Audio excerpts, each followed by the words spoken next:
stumbled through the door, and I started running into the walls of my kitchen, just trying to make my way to the couch, because I thought if I could sit down for just a minute, the overwhelming dizziness would stop. I got to the couch, but things just got worse. My body was having a hard time struggling with just basic functions. So one leg was warm and red, the other leg was cool and pale. I was shaking one minute, I was sweating the next. My blood pressure dropped so low that we propped my legs up on pillows to keep the blood flow to my brain. Every muscle in my body hurt. So I was trying to be as still as possible, because every movement just made the pain and the dizziness worse. But then I had to go to the bathroom, and I stood up to find that my leg muscles were too weak to support me, and I collapsed to the floor.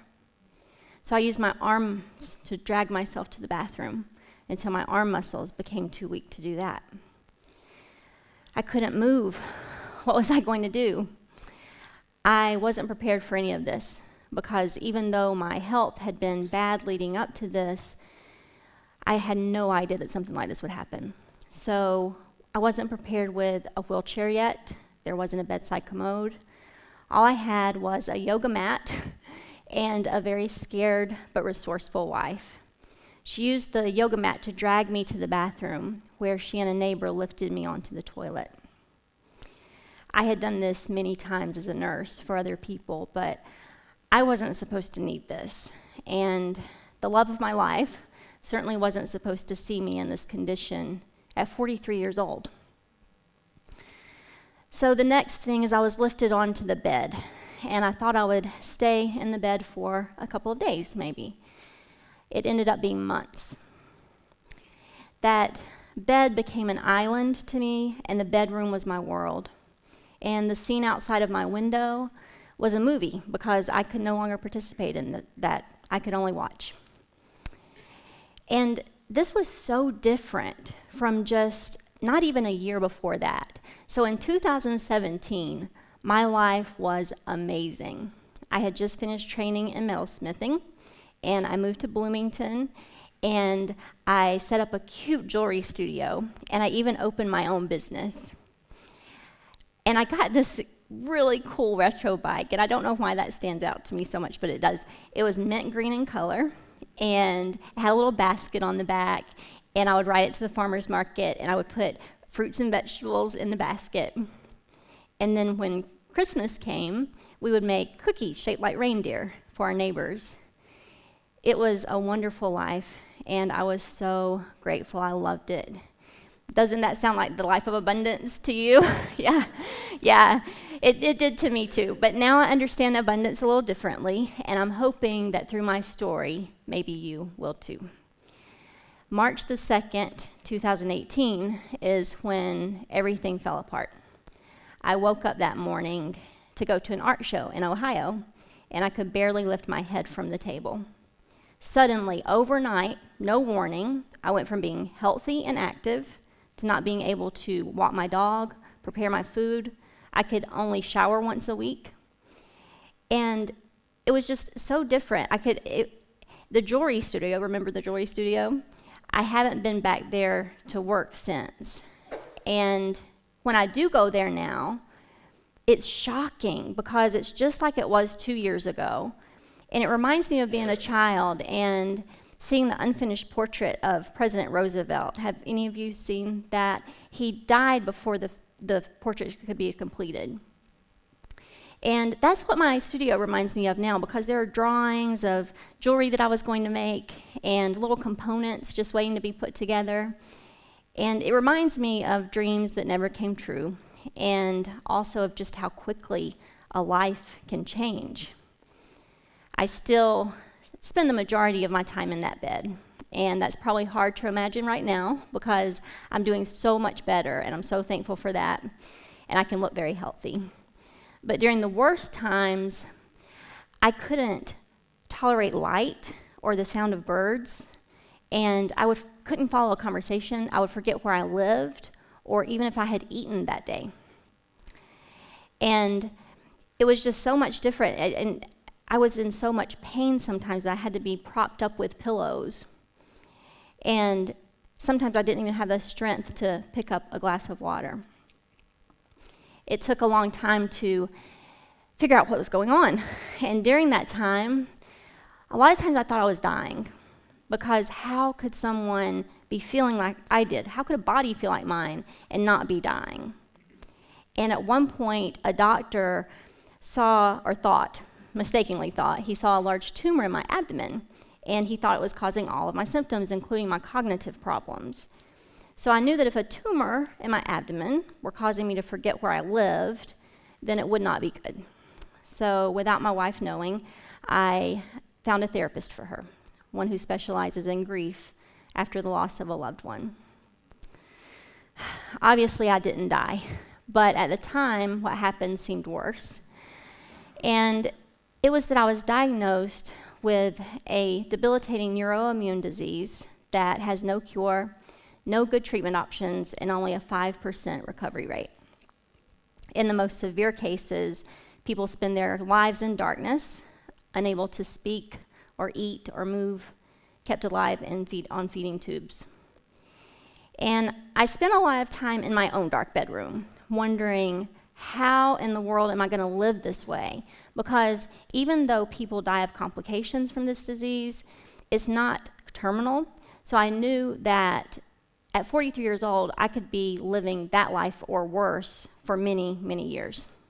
And I wanted my old life back so badly. But what I got was so much better than that. And that was, first of all, a knowing that I had to surrender. I had to just stop fighting the current, and I had to just let it take me wherever that was going. And I didn't surrender to the disease, and I didn't give up hope, but I stopped longing for a life that was no longer mine. And I've heard it said that silence is not empty, it's full of answers. And I had everything stripped away from me almost that I considered something that would bring happiness. But in the silence of that bedroom, my question, how am I going to live this way, was answered. And the answer was, you are going to see the aliveness in this moment and every moment and the fullness of the life that you have right now. Fullness, really, I did not feel like my life was full. But then I started thinking, and really what I wanted was just peace and joy. And I realized that I could have that without anything changing, because inside of myself, I had something that was so much greater than the job or the bike or even the physical health. I had the ability to live from a space of abundance and see through the lens of gratitude. Because, of course, abundance is not what we get or what we do or what we achieve. It's a space that we can all live in and from. Everybody, all of you, can live from a space of abundance. And sometimes we look for it in the wrong places because we've been told all of our lives that it's something out there to find, but it's not. It's in here, and it can never be lost. I had it on the days that I was in so much pain, and I had it when I couldn't bathe or dress myself, and I even had it when I felt like having a terminal illness would have been better because at least the suffering would end. I had it, but I didn't know. But when I started living my life from a place of abundance, it opened me up to this unimaginable peace and joy and gratitude. I was still in that same bedroom, but it had its own beauty now. And now I love to watch the birds outside of the window and the people walking by, walking their dogs, riding their bikes. And I'm so thankful and grateful that I can walk to the bathroom on my own. And if I can't, I'm so grateful that I have someone to help me. And those pillows are such a gift when I'm in pain. And I remember when I could listen to music again, oh my gosh, my physical body could not dance, but my soul, it danced. And then when I was able to go outside again and I was pushed in my wheelchair down a little path near my house, it was amazing, the smell of the grass and the trees and the dirt and the water. It was better than any vacation I'd ever been on because I was living with open arms and an open heart. And here I am on this stage tonight. It is absolutely amazing, and I am so grateful. Thank you. Thank you.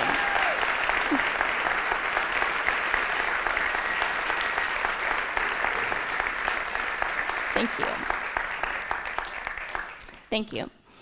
And I choose to believe that I'm going to be one of the 5% who recover. Thank you. Thank you.